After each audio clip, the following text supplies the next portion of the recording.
Pois bem, nós estamos estudando o livro dos Atos dos Apóstolos, né, com esse título, A Espiritualidade dos Discípulos do Caminho. Já falamos, já justificamos aí esse tema, porque esse título. E nós estamos hoje na quarta aula, entrando ainda no capítulo 2. Nem sei se a gente vai conseguir entrar no capítulo 2 hoje, terminando o capítulo 1, entrando no capítulo 2, mas na quarta aula. Isso é muito bom, esse nossa empreitada. Pois bem, hoje nós vamos tentar ler dois fragmentos, né, duas perícopas. Na verdade, terminar o capítulo 1, que já começamos já tem um tempinho, e entrar no capítulo 2, que eu estou com grandes expectativas aí da gente falar desse espírito que desceu sobre nós. Mas vamos lá, o texto é esse. Atos 1, 15 a 26, que nós vamos ler essa terceira perícope aí, terceiro fragmento do primeiro capítulo, e depois entraremos no capítulo 2, tá bom? Então vamos lá. Nós já falamos do capítulo 1 sobre esses três aspectos aí, né? Sobre esse intervalo entre a ressurreição do Cristo e a Pentecostes, né? O que acontece ali, Jesus tendo aquele encontro ali de 40 dias com os seus discípulos, depois Jesus sobe aos céus, né? Ascende aos céus na frente dos discípulos. Falamos sobre aquela importante comunhão e terminamos na semana passada falando sobre isso, sobre aquela comunhão que os discípulos preservaram e aí é importante, gente, entre a Ascensão e Pentecostes. Né? Então, eles não tinham Cristo vivo ali diante deles e eles não tinham ainda o Espírito. Né? O Espírito não tinha sido derramado ainda. Então, mas eles estavam ali convictos da necessidade de estarem juntos, fortalecendo uns aos outros. Mas hoje nós vamos falar desse trecho aí, que vai do versículo 15 até o versículo 26, que é a escolha de Matias. Vamos lá? Eu vou pedir à irmã Vilma, que cantou uma música que eu lembrei da minha época de conversão. Cristo me amou. Não foi isso que a senhora cantou nesse instante? Cristo me amou, me Eu estava transformou. cantando essa música ontem de noite aqui. Cantando não, né? Falando, porque cantar não é minha praia. Aí eu ouvi a senhora cantando agora, me deu uma nostalgia. Mas, minha irmã, eu vou pedir para a senhora fazer uma leitura para a gente aí, por favor, de Atos, capítulo 1, É a do escolha verso de 15 até Matias, o né? 26. De isso. Isso, de A 15 a escolha... 26. A senhora pode ler? Posso, sim. Naqueles dias, Por favor. levantou-se Pedro no meio dos irmãos. Ora, compunham-se a assembleia de umas 120 pessoas e disse: Irmãos, convinha que se cumprisse a escritura que o Espírito Santo proferiu anteriormente por boca de Davi acerca de Judas, que foi o guia daqueles que prenderam Jesus, porque ele era contado entre nós e teve parte nesse ministério. Ora, este homem adquiriu um campo com o preço da iniquidade e, precipitando-se, rompeu-se pelo meio e todas as suas entranhas se derramaram. E isto chegou ao conhecimento de todos os habitantes de Jerusalém, de maneira que, em sua própria língua, esse campo era chamado Acedalma, isto é, campo de sangue, porque está escrito no livro dos Salmos: fique deserta a sua morada, e não haja quem nela habite, e tome outro o seu encargo.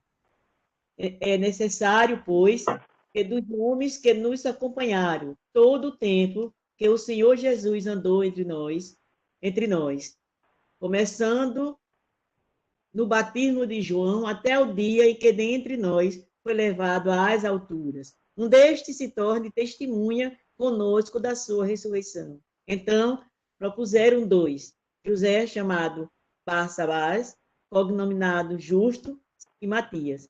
E, orando, disseram: Tu, Senhor, que conheces o coração de todos, revela-nos qual destes dois tem escolhido para preencher a vaga neste ministério e apostolado do qual Judas se transviou, indo para o seu próprio lugar. E os lançaram em sortes, vindo a sorte recair sobre Matias, sendo-lhes então votado lugar com os 11 apóstolos. Amém. Ok, obrigado, minha irmã. Vamos lá, gente. Esse trecho aí é o trecho da escolha de Matias, mas tem algumas informações aí que eu queria conversar com vocês e destacar algumas coisas. Obrigado, irmã Vilma. Vamos lá. Por nada. Neto, eu te coloquei como coordenador, tá? Se algum problema tiver na internet aqui, você ajuda aí. Ok, pastor. Pronto, primeira coisa que a gente chama a atenção da gente aí é justamente a morte de Judas, né? Eu queria começar destacando esses dois versículos 18 e 19, né? Com recompensa que recebeu do seu pecado, Judas comprou um campo. Ali caiu de cabeça. Seu corpo partiu-se ao meio e suas vísceras se derramaram. Todos em Jerusalém ficaram sabendo disso, de modo que, na língua deles, esse campo passou a chamar-se Aceldama, isto é, campo de sangue. Tem uma discussão interessante aí sobre essa questão da morte de Judas, na verdade, algumas. Primeira é que esse relato ele só está presente no Evangelho de Lucas e Mateus. Só que existem algumas divergências entre o Evangelho de Lucas e o Evangelho de Mateus. E aí, os comentaristas, os biblistas dizem que é o seguinte, eles utilizaram-se de fontes distintas para escreverem esse relato. Falar isso nos remete, né, faz-se necessário a gente falar sobre essa composição do texto bíblico. Ainda há quem pense, que o relato bíblico ele aconteceu em tempo real. As coisas foram acontecendo e os discípulos foram escrevendo ali na hora. E não foi bem assim. Aliás, o próprio Lucas, que é o autor de Atos, lá no início do seu evangelho, ele nos dá uma pista. A gente já falou sobre isso, mas eu queria voltar, gente, rapidamente, lá no início de Lucas capítulo 1. A gente vê o seguinte, Lucas capítulo 1, me acompanha até lá. Versículo 1. De 1 a 4. Só retomando para não ficar muito distante. A gente já falou sobre isso, mas é importante voltar agora. Me acompanhe. Lucas capítulo 1, versículo 1 a 4. Lucas diz o seguinte. Aí os irmãos e as irmãs lembram que a obra de Atos, o livro de Atos, na verdade, é parte de uma obra maior que é o livro que se junta com o livro de Lucas. Tá? Então, Lucas e Atos são dois livros, né, no nosso cânon, na nossa Bíblia, mas é uma obra só. Tá bom? O texto de Lucas e o texto de Atos, todos dois foram escritos por Lucas e escrito como um material só, que posteriormente foi dividido. Ok?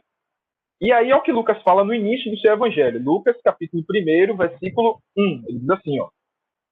Muitos já se dedicaram a elaborar um relato dos fatos que se cumpriram entre nós, conforme nos foram transmitidos por aqueles que, desde o princípio, desde o início, foram testemunhas oculares e servos da palavra. Pausa.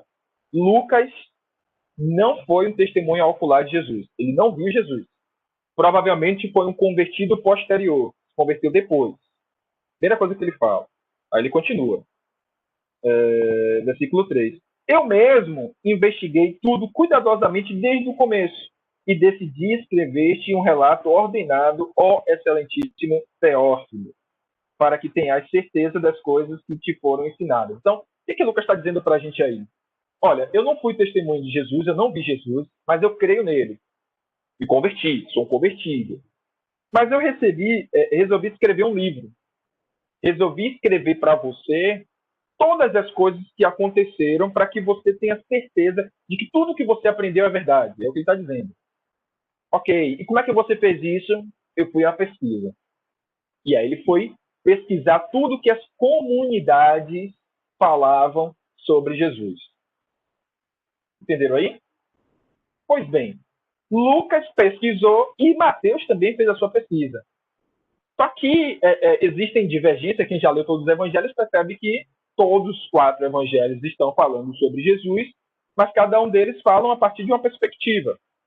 E nesse relato, voltando lá a Atos, nesse relato de Lucas e de Mateus sobre a morte de Judas, tem algumas divergências. Primeiro é o seguinte, primeiro é sobre a morte. Lucas diz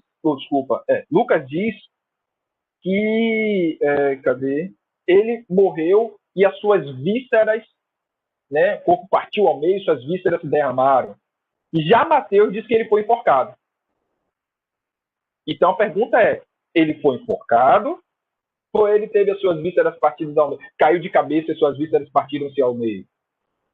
Qual dos dois relatos?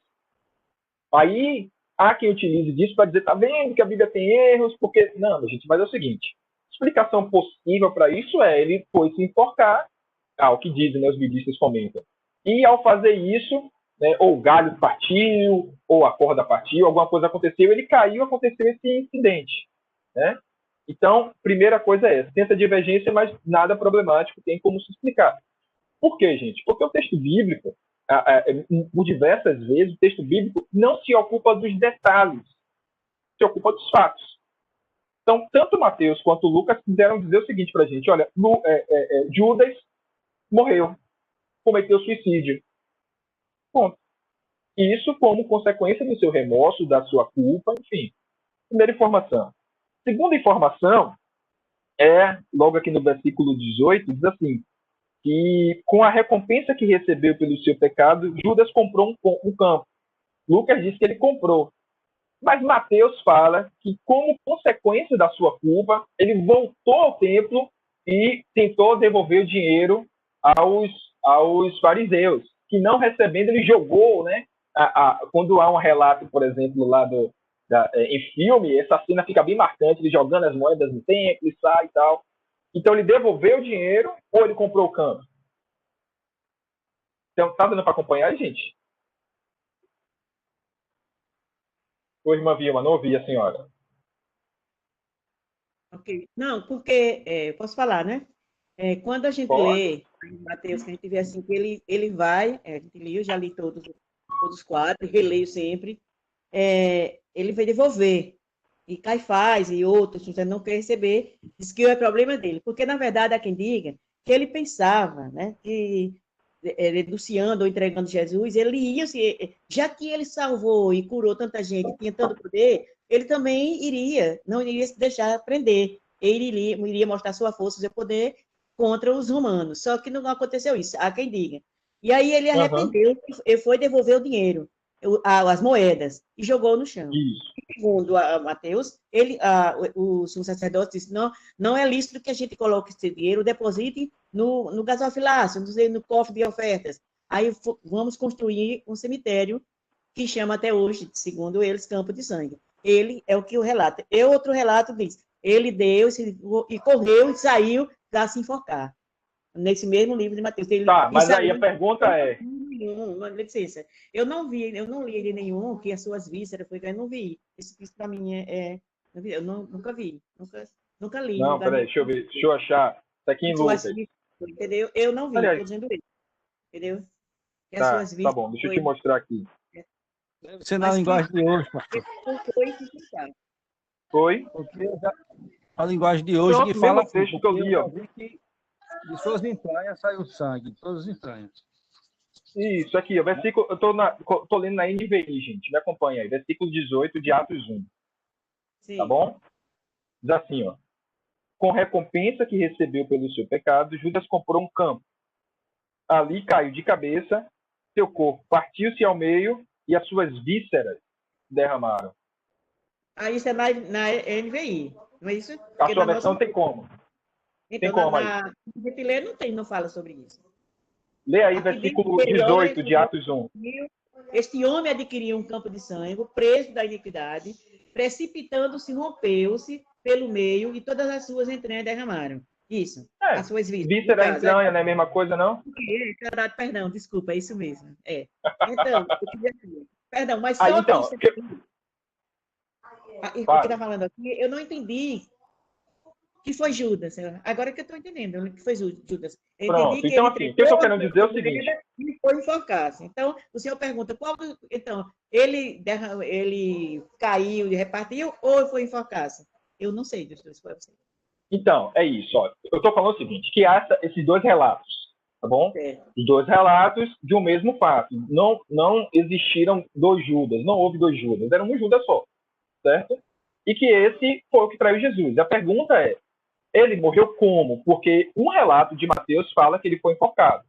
E Lucas, tanto aqui em Atos quanto lá no Evangelho, diz que ele caiu de cabeça, precipitou-se. Então, há essa explicação, que possivelmente, ao se enforcar, a corda partiu, ou o galho partiu, e ele caiu, e aconteceu esse incidente aí, né, de partir suas vísceras ao meio, a gente não sabe se foi do penhasco. Mas o que eu estou querendo chamar a atenção é assim, primeiro, falando que de fato existiu isso, né? Aliás, existem esses dois relatos, mas que eles não se contradizem, como algumas pessoas dizem. Tá vendo que a vida tem erro? Porque um diz uma coisa, aí estou dizendo o seguinte, que, não, possível, é muito fácil de aproximar uma coisa da outra. Entendeu? É muito fácil. Por quê? Basta a gente compreender que pode ter quebrado a corda, pode ter quebrado o galho, ele caiu. Ele caiu, e aí caindo, já enforcado, caiu lá no precipício, e caindo lá, se abriu tudo. Pronto, mas o que eu estou chamando a atenção é o seguinte, apesar desse relato histórico, desse fato, o que eu quero que os irmãos e as irmãs compreendam é o seguinte, que na narrativa bíblica, o autor, ele nem sempre se importa com tantos detalhes, talvez não seja tão importante os detalhes, né? O tipo de árvore, foi uma oliveira, foi uma sei lá, outra árvore daquela época, não importa, entendeu? O importante é que ele cometeu suicídio. Carvalho, exato, não importa, tá? Mas assim, além desse... Oi. Eu queria dar um exemplo bem presente aqui, da forma como um escreveu e o outro escreveu. Eu e Bibi. Eu falo só o que é necessário, o que eu entendo que é necessário. Bibi faz a contextualização toda, né? Falamos da mesma coisa, mas cada um com seu jeito. Um aumenta o olhar, apresenta mais detalhes e outros não. O importante aí é que o Judas morreu. Ele se morreu. Não apenas morreu, cometeu suicídio. Cometeu suicídio. Né? E aí, para falar da culpa que ele experimentou. Diga, meu irmão. Pastor, o irmão Vilma falou uma coisa que eu também já tinha lido, acho que todo mundo já leu, que Judas arremessa o dinheiro no templo e eles não botam no gasofilácio, porque foi preço de sangue. E agora, aí depois ele vai e se mata, que o Evangelho fala isso. Como é que, aí no caso, aí se a pessoa lê Atos, aí vai achar que foi uma contradição porque ele foi e comprou um campo. Como é? Ele se arrependeu, voltou lá, pegou o dinheiro e disse, vou comprar um campo. Pronto. Quer dizer, e aí, ele comprou, ele devolveu o dinheiro ou ele comprou? Porque assim, é isso que eu estou falando, gente. Presta atenção. Eu fiz questão de destacar isso aí, justamente porque tem 3 possíveis contradições. Né? Então, a primeira é essa sobre a morte. Ele morreu enforcado, teve as vísceras partidas ao meio. Segunda possível contradição é se ele comprou com dinheiro, porque aqui Lucas fala que com preço, versículo 18, com a recompensa que recebeu pelo seu pecado, comprou um campo. Mas como é que ele comprou se ele devolveu o dinheiro? Entenderam? Então, assim, o que é que explicam para isso? Ele não devolveu tudo, devolveu só uma parte. Ele não devolveu tudo, ficou com uma parte para comprar um campo, que ele não queria ficar jogado lá para os urubus comer. Poxa. Então, como é que é isso? Aí explicam o seguinte, que os fariseus compraram terreno, né, para isso, e Judas se enfocou nesse mesmo terreno. Entenderam? Porque, como eles disseram, né, eles não puderam colocar o dinheiro lá no gasofilácio e compraram a terra do oleiro, né? Isso que Mateus fala, Mateus 27, tá, gente? Mateus 27, 7. Então, decidiram usar aquele dinheiro para comprar um campo do oleiro, para o cemitério de estrangeiros. Então, explicam-se o seguinte, que sabendo Judas que eles fizeram isso, foram lá nesse terreno e cometeu suicídio. Então, foi com o preço da iniquidade que aquele campo foi comprado. Ok aí? E a terceira possível contradição, que não é, na verdade, uma contradição, são interpretações distintas. Fale, Maria, pode falar. Eu não, em algum relato diz que ele comprou o campo com dinheiro da recompensa? 18 aí, do capítulo 1, verso 18 de Atos. Quando eu li esse texto, eu pensava o quê? Que ele era o tesoureiro, trabalhava com dinheiro, sempre teve dinheiro, né? Mas já que os 2 textos dizem que um foi devolvido, uma parte o texto fala em devolver e em comprar o campo, realmente fica uma contradição. Pode falar. Porque assim, versículo 18 fala assim, ó, com a recompensa que recebeu pelo seu pecado. Qual foi o pecado? O pecado de ter traído Jesus. Entenderam? Isso. E aí tem esses dois relatos. E aí a possível explicação, como eu falei, como os fariseus não colocaram o dinheiro no gasofilácio, né, não devolveram o dinheiro e compraram um campo, a explicação é que, sabendo Judas que eles fizeram isso, foi nesse campo e cometeu suicídio lá. Ok, gente? E aí, sobre o nome, né? Esse campo é campo de sangue porque Judas cometeu suicídio lá ou porque ele foi comprado com preço de sangue? Né? Porque o dinheiro foi por conta da morte de Jesus, né? Do sangue de Jesus. Então, esse nome é por conta de quê? Porque Lucas não deixa claro. Mas, enfim, gente, só são detalhes que tem no texto e que não tem como a gente estudar ele e passar batido. Por quê? Porque aqueles que gostam de ficar procurando brechinha na Bíblia para ficar dizendo, tá vendo isso e aquilo, sempre eles procuram essas brechas para nos encurralar. E aqui estou apresentando para as irmãs e para os irmãos 3 explicações ou caminhos de reflexões que a gente consegue harmonizar os dois relatos, tanto de Mateus quanto de Lucas. Ok? Ok aí, gente? Vou avançar, hein? Ok, pastor. Vamos lá. Então, segunda coisa que eu destaco aí são os versículos 15, 17 a 20. Né? 15, que fala, naqueles dias Pedro se levantou no grupo de 120 irmãos, aí vem o relato de Judas, e aí 17 a 20 diz o seguinte, e foi contado como um dos nossos que teve participação no seu ministério. Desculpa, botei a referência. Agora 20. Ele fala de Judas, desculpa, gente, fiz confusão. 15 a 17 e 20. Eu vou ler novamente. Então, 1:15. Naqueles dias, Pedro se colocou de pé diante dos irmãos, um grupo de 120 pessoas, e disse, irmãos, era necessário que se cumprissem as escrituras, que o Espírito Santo predisse pela boca de Davi. Aqui ele cita o Salmo, mais precisamente 2 salmos, o Salmo 69 e o Salmo 109, a respeito de Judas, que serviu de guia aos que prenderam Jesus. Foi contado como um dos nossos e teve participação nesse ministério. Aí 18 e 19 ele fala da morte de Judas, e eu pulo para 20. Porque, prosseguiu Pedro, está escrito no livro dos Salmos, fique deserto o lugar e não haja ninguém que nele habite, sobre o campo e a morte de Judas. Mas esse trecho aí, escrituras, estava escrito que Judas ia fazer isso. Porém, há uma questão. Se estava escrito, Judas não tem culpa. Compreende? Se estava designado, Judas não tem culpa. Só que é o seguinte, o que Lucas deixa claro é que foi com preço de iniquidade. Foi pecado que Judas fez. E aí, John Stott ele faz uma citação de Calvino, né? Sobretudo por conta da sua ênfase na predestinação, né? Ele diz o seguinte, na predestinação ele diz o seguinte, ó, o próprio Calvino, apesar de toda a sua ênfase na soberania, né, e na predestinação, peraí, gente, ele escreveu, né? Então o próprio Calvino, apesar da sua ênfase na soberania, ele escreveu sobre Judas, né?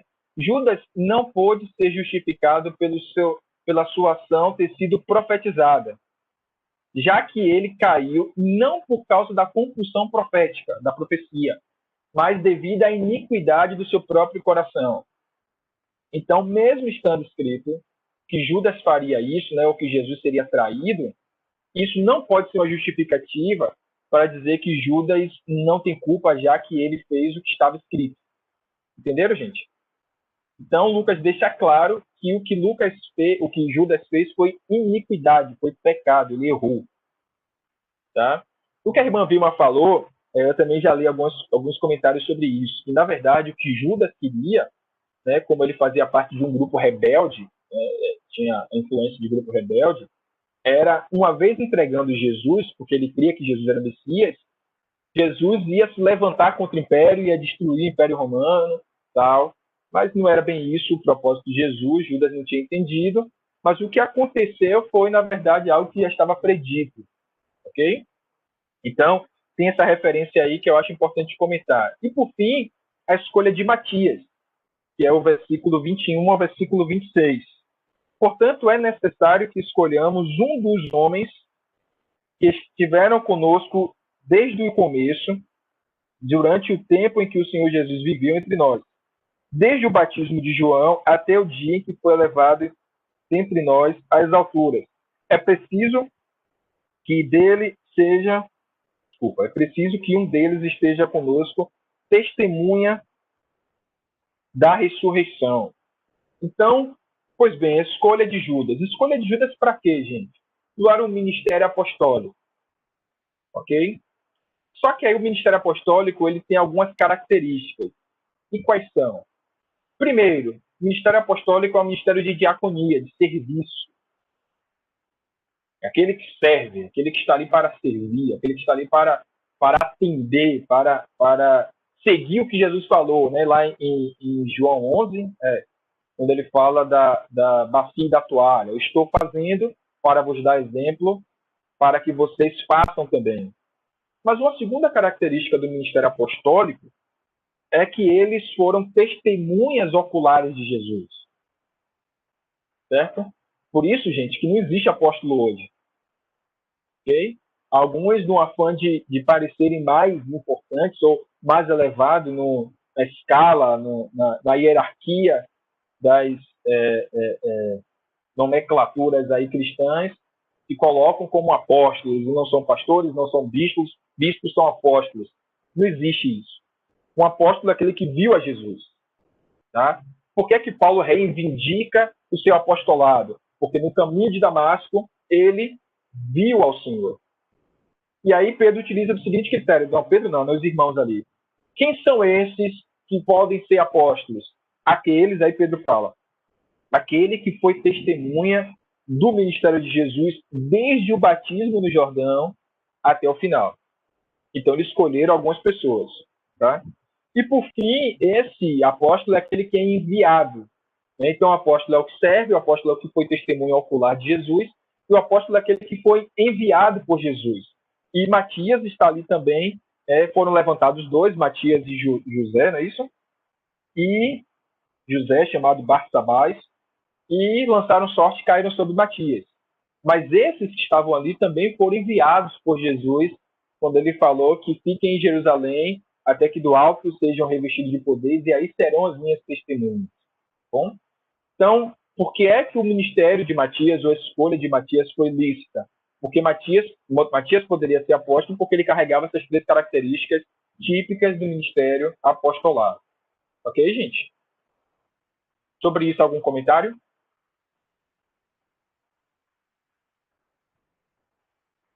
Vou seguir, hein? Pois bem, aí a gente termina esse capítulo primeiro. Judas chamou mais atenção do que o resto das coisas. Mas a gente vai para o capítulo 2, que é Pentecostes. E aí, irmãos e irmãs, é um dos textos que eu mais gosto do livro de Atos. Agora, Júnior Gordon, você está vendo a projeção na sua tela aí, Júnior? Está aparecendo para você?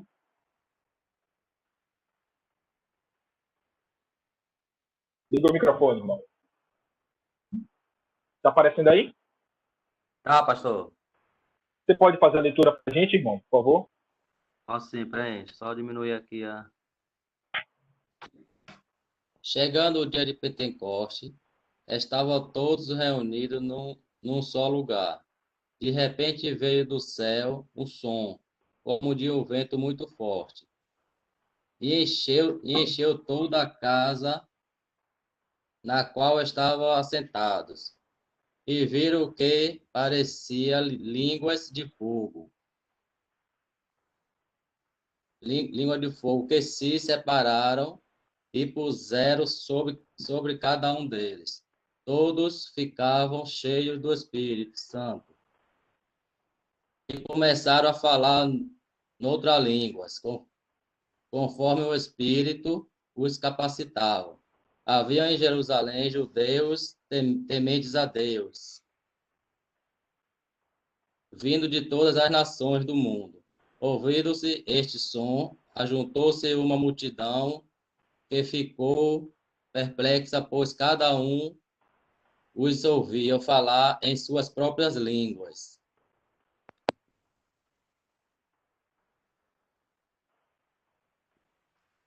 É porque tá... Peraí, viu? Pronto, é que Tá tendo a imagem dificuldade do para senhor, ler? Oi? a imagem do senhor estava na frente, não consegui tirar da... Ah, fica para... Desculpa, eu não sabia que ficava na frente, não. Desculpa, Pronto. continue, irmão. Aí tem atonitos e maravilhados, eles perguntavam: acaso não são galileus todos estes homens que estão falando? Então, como os ouvimos, cada um deles, nós, em nossa própria língua materna. Pronto. Segunda parte, quem pode ler aí? Obrigado, Júnior.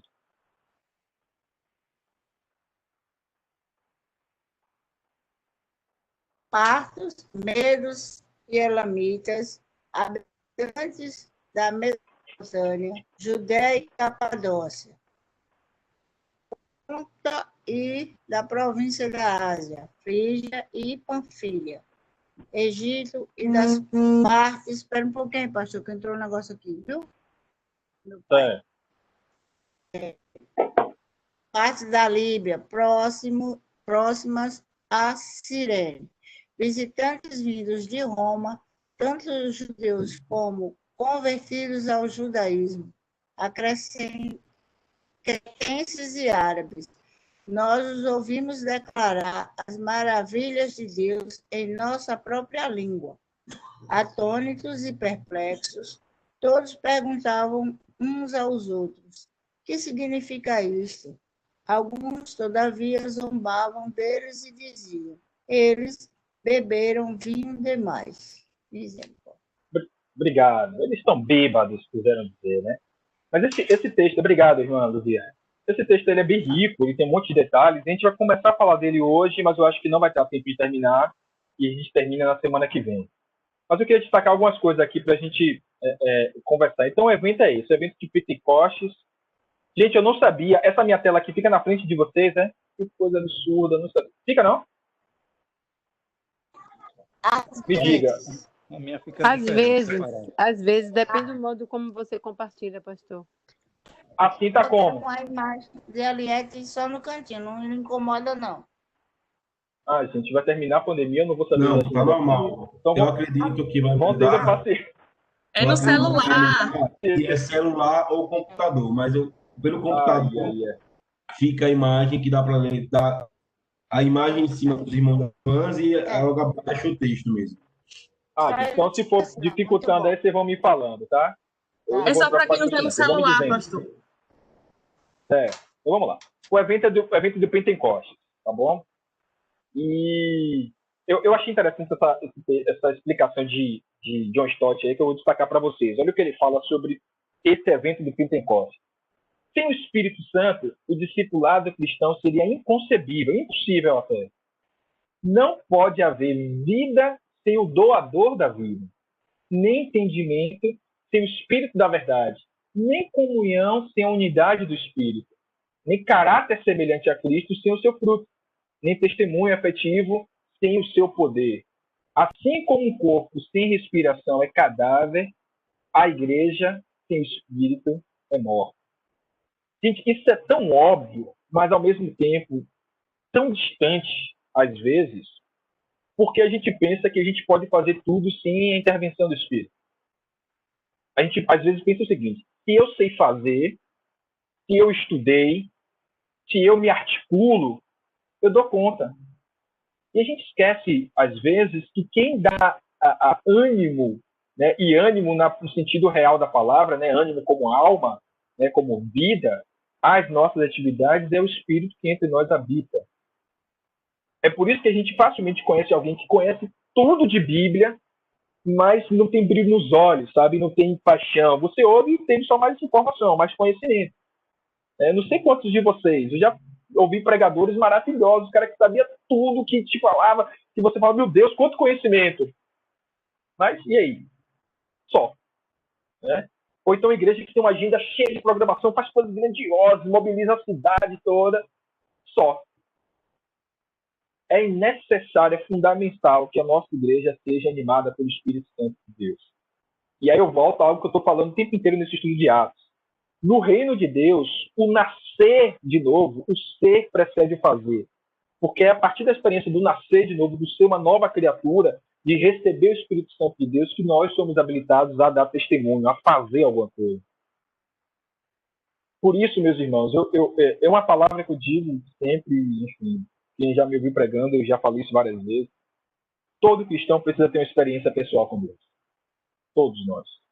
Minha experiência, quando eu falo, é aquela de Paulo, né? Sopra sobre eles o Espírito, ou Jesus soprando sobre os seus discípulos o Espírito. Essa intervenção de ser visitado pelo Espírito. Isso não é coisa apenas de pentecostais. Né? Uma das pobrezas que a história do cristianismo no Brasil experimentou foi isso.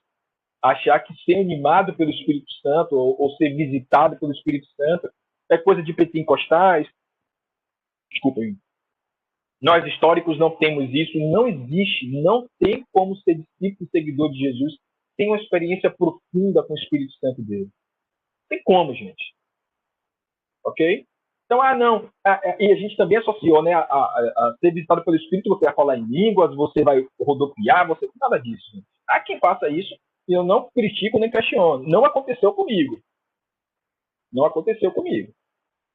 Mas o que aconteceu, o que precisa acontecer com todos nós é sermos visitados pelo Espírito Santo para dar sentido a tudo isso. Como eu estou falando, dar ânimo, dar alma a tudo isso.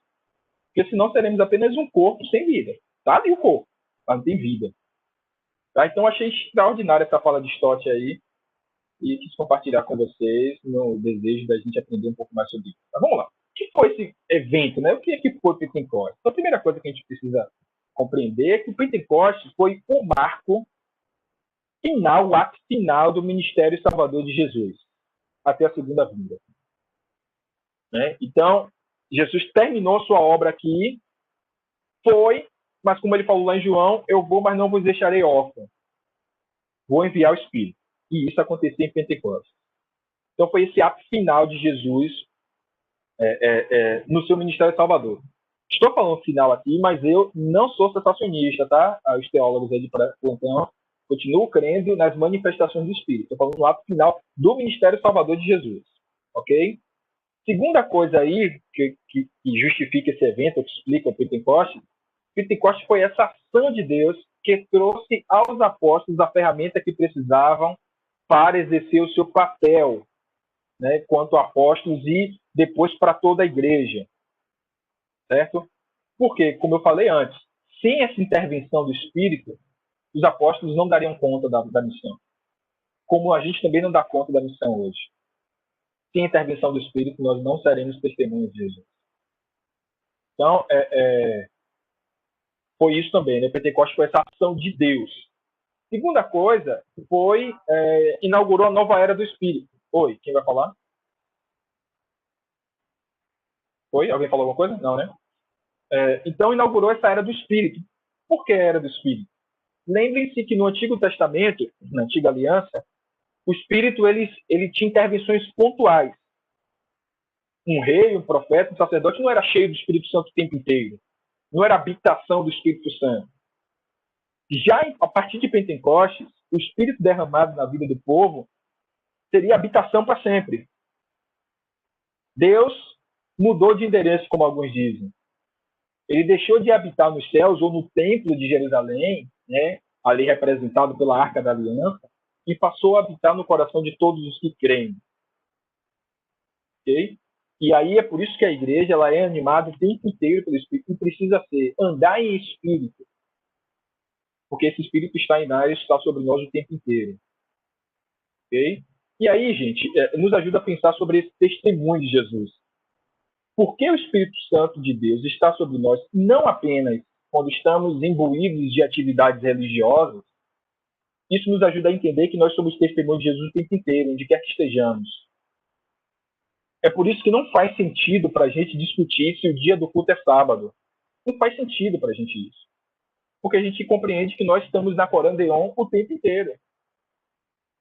Nós separamos o domingo não como um dia santo, mas como um dia de celebração da ressurreição do Cristo. Porque uma vez sendo a habitação do Espírito Santo, todos os dias é dia santo para a gente. Entenderam aí? Então, é aquela ideia do culto, guardar o sábado. Guardar o sábado fazia sentido para judeu, não faz sentido para cristão. Porque o judeu cultuava no sábado, no templo, com o sacerdote, com o sacrifício de animais, né? E só Deus só estava ali. A presença do Espírito só estava naquela experiência. Nós não acreditamos nisso. Nós não acreditamos. Nós não acreditamos que Deus só fala com a gente no domingo.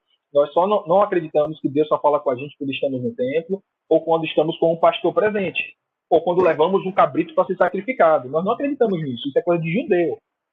Pastor, como é que o cristão acredita? Mas o Diga. próprio Jesus, em conversando com a mulher no poço, né? Ele esclareceu sobre isso. O próprio Jesus em conversa, né? Ele deixou bem claro que não tinha lugar, né? Que era em qualquer lugar. E veio para dentro de nós. Mas ele fala o seguinte ali, virar o tempo. Até então, o tempo posto era aquilo, tinha que ir no tempo, tinha que ser no sábado, né? Mas vem o tempo. E, na verdade, já chegou nele, esse tempo do reino de Deus, que não estava ainda absoluto, né? Absoluto não, que absoluto só estará quando ele voltar. Mas ainda não estava, como é que eu posso falar, pleno na sua dimensão terrena, porque não havia Pentecostes ainda. Mas a partir de Pentecostes, o Espírito habita em nós. Gente, compreender isso é fundamental, ao mesmo tempo libertador. Pastor. Eu vou falar... Diga, irmão.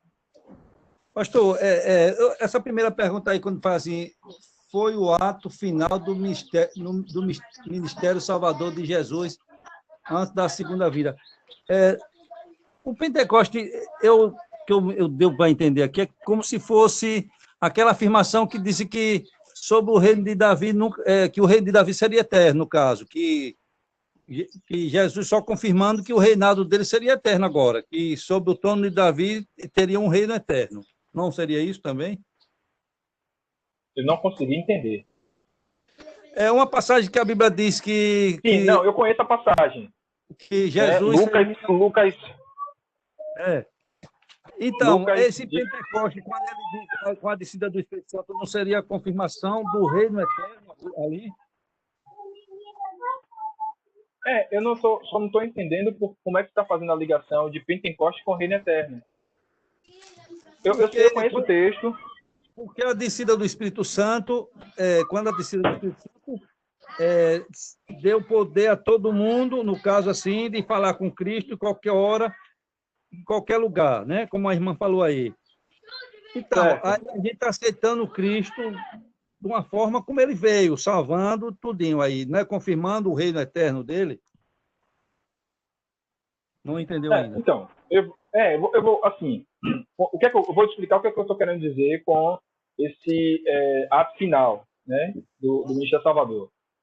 Porque tudo que foi feito para a salvação já foi feito em Cristo. E por que esse é o ato final? Porque a partir daí Jesus usa os seus discípulos para anunciar para todas as pessoas. Não há mais nada a ser feito para ser salvo. Entendeu? Isso que eu estou querendo dizer. Voltando ao que você falou, que Lucas quis dizer, né? Aliás, Lucas não, o anjo quis dizer a Maria quando chegou e disse sobre Jesus ocuparia o trono de Davi, o seu reino jamais teria fim, é porque Jesus instaurou o reino de Deus. E esse reino jamais terá fim. Eu só não consegui fazer essa junção que você fez, eu não consegui ainda. Mas as duas coisas dizem isso. O que o anjo disse a Maria, cumprindo-se o que foi dito lá em Reis ou Crônicas, acho que é Reis, primeira Reis. Deus diz a Davi que o seu reino seria perpétuo porque ele estaria sempre no trono. E Jesus é da tribo de Davi, né? Da tribo de Judá, que era da tribo de Davi. Então, essa é a ponte. Ok? Mas o que eu quis dizer, né, dizendo que foi o ato final, é justamente isso, que não há mais nada a ser feito para a salvação, tudo foi consumado na cruz, E os discípulos são aqueles mensageiros de anunciar a cruz de Cristo para todo mundo, né? Anunciar a salvação em Cristo Jesus. Ok? Mas é isso. Então, o Pentecostes foi essa ação. Que... Ficou claro, irmão Antônio? Ficou claro, pastor. Ficou claro. Ficou, irmão? Ok. Pronto. Ficou. Diga aí, John. John, por um acaso que eu vi sua câmera, irmão. Porque você vai ter que ligar o microfone e falar. Pode ligar. Diga aí. Oi, olá, bom dia, gente. É só um comentário. Tem um livro que é muito bom, que é do Justo Gonzalez, que é Cultura e Evangelho. Indico muito esse livro, é muito bom. E nesse livro tem um capítulo que eu não lembro muito bem qual capítulo, enfim. E aí ele faz um paralelo, né? Ele fala sobre a divisão de línguas e de idiomas que aconteceu em Babel e como isso separou e dividiu o povo, né? Enfim. E aí ele pega isso, ele pula para o Pentecostes e fala sobre como a descida do Espírito Santo e a compreensão das diferentes línguas, enfim, e tudo isso é meio que uma revogação do que aconteceu em Babel, né? O oposto de Babel. Isso, exatamente. E aí ele fala, né, que quando isso acontece, é tipo a democracia do Espírito Santo de Deus vindo sobre a igreja. E aí faz com que, tipo, deixando claro de que a pregação do evangelho, de que a própria vivência cristã e enfim, né, e a própria fé, ela não é de domínio judeu, né, mas ela é de domínio de todo mundo que entende que Cristo ele é o Senhor, né, enfim. E aí ele fala que que essa vinda do Espírito Santo, que esse Pentecoste, né, enfim, ele empodera a sua igreja para que a sua igreja possa fazer a predicação do evangelho, né, enfim, e fazer conhecido o nome do Senhor. E aí eu acho bacana isso, esse paralelo. Exatamente. O testemunho é de que Cristo é o Senhor. Segundo, ele é o Senhor universal. Ele não e assim, a gente pode até dilatar um pouco mais, né? Ele não é o Senhor apenas de Israel, como também ele não é apenas o Senhor de uma tradição cristã. É o que a gente vem falando. Hoje, exatamente agora, nesse momento, existem irmãos nossos espalhados por diversos países no mundo. E seria uma prepotência, uma arrogância absurda acharmos que nós somos os únicos certos, ou que nós temos mais razão, ou que a nossa forma de cultuar, de organização é a mais certa. Não é, gente. Essa é a forma que nós escolhemos fazer. Mas entrar no mérito de que é mais, de que é menos, por isso que me deixa tão chateado esse puritanismo que tem invadido o Brasil, né? Como somos os melhores, os únicos. Não existe isso diante de um Cristo que é tão universal. Ele é Senhor do mundo inteiro. Onde existirem pessoas... É o cumprimento da profecia, de ver isso depois, lá no versículo 21. Todo aquele que invocar o nome do Senhor será salvo. E até... Onde? Todos os lugares do mundo. É interessante de se pensar que, com relação a isso, né, que eu penso, aquilo que eu acredito é o certo, o meu jeito é o certo, isso entra em conflito com o próprio Espírito Santo de Deus, que se revela de uma maneira tão particular, de uma maneira que, como ele vem falar aqui, não fala aí, como ele se revela, para mim não se revela para uma irmã. Às vezes eu não senti nada aqui, mas uma outra pessoa, meu Deus, ele me visitou hoje nesse culto, o outro foi um culto normal. Mas para outra pessoa, Deus bradou no coração, trouxe resposta. Então é limitar muito o poder desse Espírito quando eu falo, não, mas o meu jeito assim é o certo. Mas, irmão, Deus ele se revela para você de uma maneira muito particular. Deus não está dentro de um padrão. Padronização. Exatamente. Pois é, irmão. Eu lembro de uma vez, nós recebemos lá em Salvador, não sei se Maria lembra, logo nos primeiros cultos da Cristolândia. Cristolândia, os irmãos conhecem, eu trabalho com o pessoal da Dependente Química e tal, e que lá em Salvador, em especial, o pessoal usou a estratégia de montar bandas de percussão, semelhante ao Lodum, né? Então, pegava percussões e tal, e aí o pessoal vindo de rua, a maioria, moradores de rua, dependente de químicos e tal. E aí usou essa estratégia e formaram banda, né?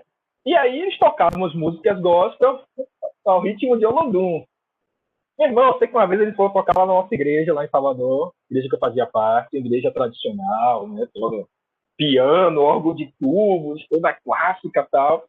E aí entra o pessoal da Cristolândia com tambor, com... e aí tocou um pau lá dentro. Meu irmão, você que terminou, não sei se Maria lembra desse dia, você estava lá, Maria, nesse dia? Eu sei que quando terminou o culto, meu irmão, o pessoal chegou perto de mim e falou, pastor, não sinto Deus nesse negócio. Você Pastor, eu não ouvi de novo a pergunta, o caso que você contou, não ouvi direito. No dia em que a Cristolândia foi lá, o Tião tocando com a banda de percussão deles? Não, eu lembro de percussões a outros casos, mas sendo de Cristolândia eu não lembro, não. Pois bem, aí eles foram, aí quando terminou, é um fato específico, quando terminou, um dos irmãos chegou assim, pastor, como é que pode Deus se agradar de uma música tocada com esses instrumentos profanos? Eu falei, irmão, qual é o instrumento que não foi profano? Não é profano? Qual é que não é? Só que assim, eu entendi a fala dele. Qual é a fala dele? Nós somos eurocentrados. Nós aprendemos a cultuar Deus com os europeus. Então, para a gente, se não for instrumento que é utilizado na Europa, for instrumento utilizado na África, na Índia, não serve. E, gente, isso é de uma limitação muito grande. Tem irmãos nossos agora cultuando a Deus em toda parte do mundo. E a partir dos seus elementos culturais, da sua vivência cultural, do lugar que eles estão plantados. Cristo é Senhor de tudo e todos, em todas as épocas, em todos os lugares. Nós cremos nisso, só que nós precisamos incorporar isso. E uma vez entendendo isso, nós lançamos por terra preconceitos raciais, preconceitos xenofóbicos, nós lançamos por terra, porque nós não temos essas barreiras. Quem construiu essa barreira fomos nós, não o Cristo. Cristo derrubou barreiras. Por isso que eu gostei da fala inicial lá do pastor Renato. Paulo livre inclusive das religiosidades. Mas não, nós batistas somos os mais puros. Ingenuidade, infantilidade. Nós nos esforçamos para ser mais coerentes. E às vezes não somos. Mas é o nosso esforço. É nosso. Ok? Então é a era do Espírito, onde as pessoas estiverem invocando o nome do Senhor, será salva a habitação do Espírito Santo de Deus. Por fim, gente, com a experiência de avivamento. Como eu falei, o Espírito da vida passou a habitar no coração, gente. É o que a palavra fala. Não mais tirarei o coração de pedra e colocarei um coração de carne. A minha lei não estará mais fora, estará dentro. É o que nós cremos. É o que nós cremos. Uma experiência de nova vida. Eu ia até brincar com o Renato e com o Bibi na sexta-feira. Nós estávamos falando de reforma, nós somos reformados. Que reformados? A gente não prestava, não. A gente morreu e nasceu de novo. É nova vida, não é reforma, não. Mas é só uma brincadeira, tá? A gente escreve na reforma. Ok? Então vamos lá. Cadê o pastor Renato? Não está me ouvindo, não, pastor? Então vamos lá, gente. Eu queria, para terminar aí, deixa eu ver que horas são. Mais 5 minutos, dá?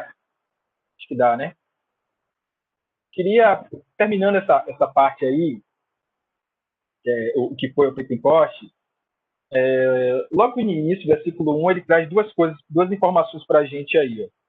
Primeiro é sobre o lugar e depois sobre o dia.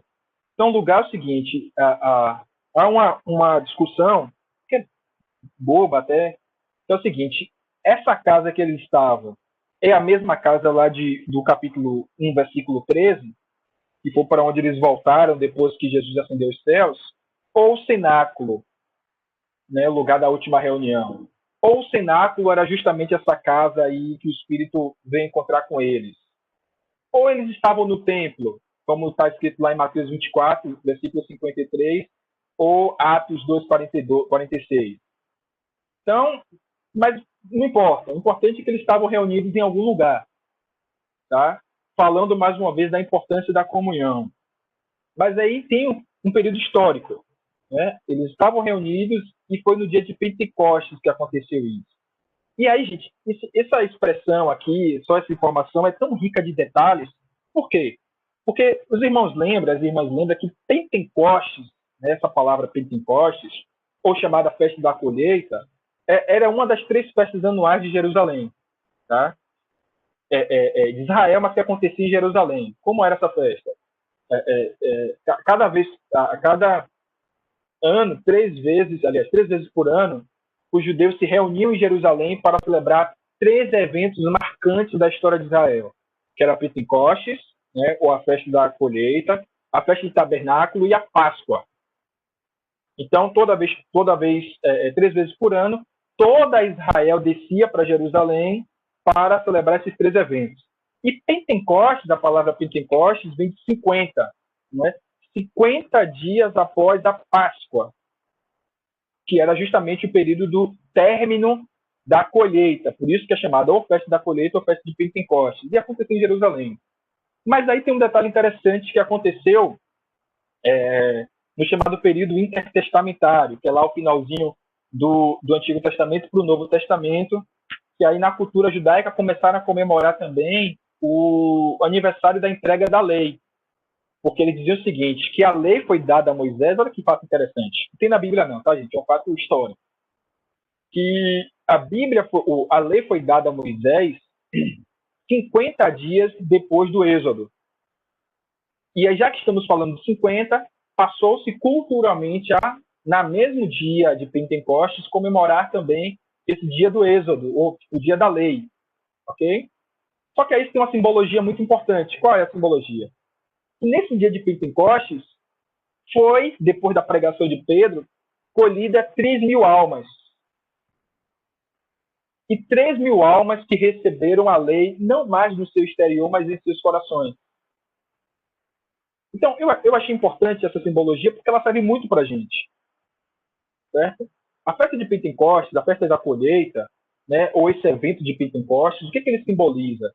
Simboliza o dia que o Senhor resolveu colocar em nossos corações a sua lei eterna e nos escolheu para ele.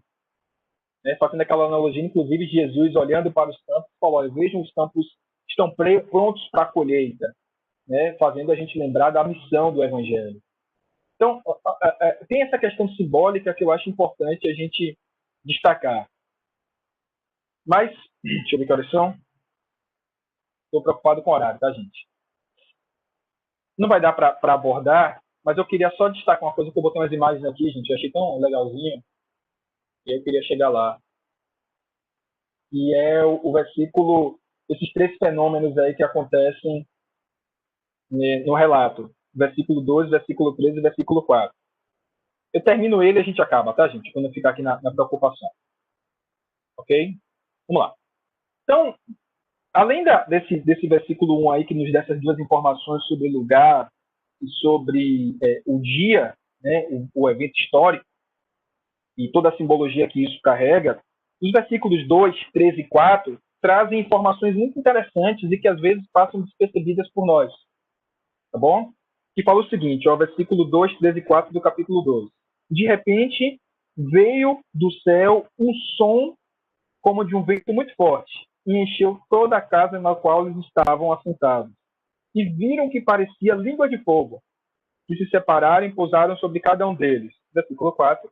Todos ficaram cheios do Espírito Santo e começaram a falar em outras línguas. 3 eventos estranhos. E estranhos porque não eram comuns, apesar de eventos naturais, mas que aconteceram de modo distinto. Qual foram? Primeiro, um som como um vento impetuoso. E aqui tem um detalhe interessante, gente. Não foi um vento impetuoso. Foi um som como de um vento forte. Então, às vezes, já havia até algumas né, ilustrações de um vento levantando. Não, gente, não foi um vento. Foi um som como de um vento. Sabe quando está aquele vento muito forte? E aí você ouve o barulho e você associa que está vindo do vento forte, mesmo não sentindo. O que o relato fala é isso, é que foi como um vento muito forte. Certo? E aí, a gente pode associar esse vento muito forte a duas outras experiências que a Bíblia nos traz. Por quê? Porque Lucas mesmo não explica. Desses 3 eventos que acontecem, Lucas só explica o último, que nós vamos chegar lá já já. Mas como é que a gente pode entender esse vento muito forte? De 2 formas. Em João, capítulo 2:20, deixa eu ver se não tem a referência certa. Tem é 22, gente. Tem uma cena interessante, de quando Jesus sopra sobre os discípulos no envio dos 70. Lembram dessa cena? Jesus sopra sobre eles.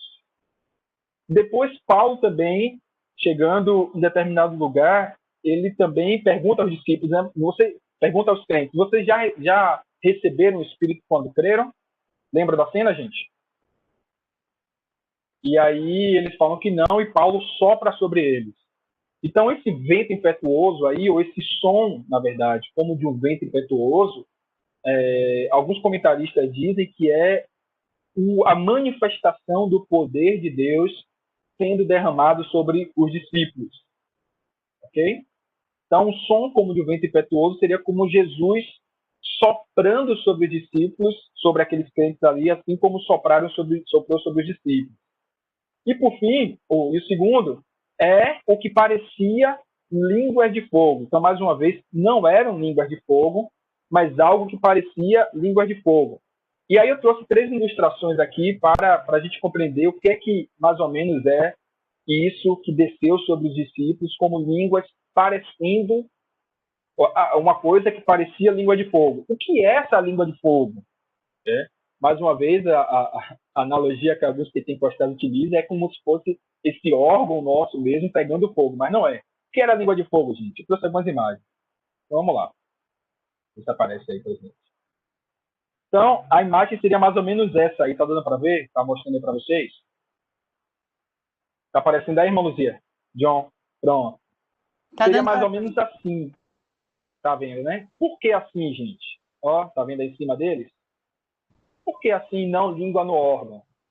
Porque essa língua de fogo, na verdade, era isso aqui, ó. Esse pedacinho de cordão que pegava fogo nas lâmpadas utilizadas naquela época. Tá? Então, língua de fogo não era o órgão mesmo, língua pegando fogo, não. Mas era fazendo referência a esse pedacinho aí de cordão que sai. Quem usou candeeiro sabe como é, né? Tem a parte do querosene em cima, tem um cordão, e não é todo o cordão que pega fogo, apenas a linguinha que fica para fora. Certo? Oi. A minha mãe usou esse negócio aí, candeeiro. E aí a minha irmã conta que quando o fogo estava pouco, né? Ela falava assim, é a língua que está pequena, é o que o senhor está dizendo, chamado de pavio, né? Também. Isso, exatamente. Então, aí eu me lembrei agora por causa disso. É a língua que está pequena. Exato. Então, a língua é esse pedacinho que fica para o lado de fora. Esse pedacinho que fica para o lado de fora aqui. Pô, ter esse negócio, não sabia, gente. Cadê o laserzinho na apresentação? É chique. Então, língua de fogo é isso, gente. Não é a língua mesmo, o órgão, tá? E que toda vez que a Bíblia aparece como fogo, fogo aparece na Bíblia, na verdade, faz-se referência ao juízo, né? Ou essa experiência de sermos confrontados, acusados, denunciados pelo Espírito de Deus ou pelo próprio Deus mesmo na linguagem profética. Mas língua de fogo não é a língua ou órgão. Mas você percebe que são 3 analogias que são feitas. A da língua... Como é que volta agora? Não sei. A da língua é um pavio fumegante, exatamente. E como vento forte. E, por fim, e eles começaram a falar em outras línguas. Talvez a gente associe língua de fogo com língua... com outras... A gente associa língua de fogo com outras línguas... Perdoe-me, gente. Nós associamos língua de fogo com a língua, nosso órgão, justamente por conta dessa última expressão aqui, falar em outras línguas. Tá? E, para terminar, Lucas ele não comenta sobre o primeiro fenômeno, nem sobre o segundo fenômeno. Ele fala apenas dessa última experiência aqui, que era eles começaram a falar em outras línguas. Mas aí nós vamos deixar para a semana que vem, porque já extrapolamos o horário. Pois bem, gente, Lázaro, por hoje... Pastor Lázaro, só uma perguntinha, rapidinho. Pode fazer. Quando a gente entende eu entendi assim, como línguas de fogo, forma da língua, é formato, porque diz que desceu o Espírito Santo para aquelas pessoas sob forma de língua de fogo, sob forma de fogo. Desceu o fogo do Espírito Santo. Só que, como o candeeiro, você falou, vem aquela tirazinha que a gente acende, eu sei que eu usei muito no interior do candeeiro, aí descia daquele formato, não é a língua o órgão, eu entendi que desce aquele formato, aquele fogo realmente, com aquele formato de uma língua, e se apodera daquelas pessoas. Língua, desce o Espírito Santo sobre aquela fórmula, e não a língua, órgão. É isso que eu entendi, né? O versículo 3 aí, na sua versão, diz como? Do capítulo 2. 2, 3. Deixa eu ver. O meu moderno, pastor. Leia aí, por favor. O meu, pastor? Leia para você. O 2, 3, né? De repente, veio do céu um som como de um vento impetuoso e encheu toda a casa onde estavam assentados. E apareceram distribuídos entre eles línguas como de fogo, e pousou sobre cada um deles. Então, perceba. Línguas como línguas de fogo. Então, é só uma referência. Oi? Não, porque assim, a gente lê o senhor lê, tudo bem. A interpreta de uma maneira. Outras pessoas vão e interpretam de outra maneira. A interpretação é clara. Né? A gente entende como forma de língua, como não é uma língua. Exato. Como eu estou falando, ele está fazendo referência apenas ele não está dizendo que foi língua de fogo, mas algo como língua de fogo. Como é que está a sua versão aí, irmão Antônio?